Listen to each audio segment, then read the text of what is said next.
पुण्याच्या मावळ तालुक्यातील जिल्हा परिषद आणि पंचायत समिती निवडणुकीमध्ये यंदा राजकीय लढत निर्णायक वळणावर आलेली आहे। एकीकडे भाजपनं राष्ट्रवादी काँग्रेससोबत युती करायला स्पष्टपणे नकार दिला आणि आरपीआय आणि शिवसेनेसोबत जाण्याचा निर्णय घेतला, तर दुसरीकडे राष्ट्रवादीने सुद्धा मावळमध्ये एक हाती सत्ता काबीज करण्याचा निर्णय केलेला आहे। मावळचे राष्ट्रवादीचे आमदार सुनील शेळके यांनी या संदर्भात रोखठोक भूमिका मांडली आहे।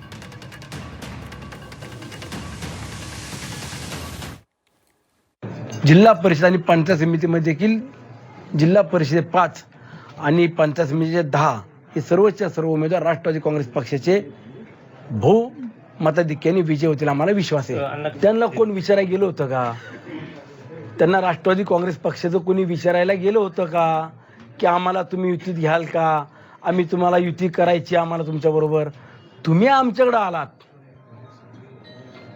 माजी मंत्री बाळाभाऊ भेगडे आणि गणेश भेगडेंना मागचे कारनामे केले, त्यांनी ऐन वेळेला त्यांची भूमिका बदलली,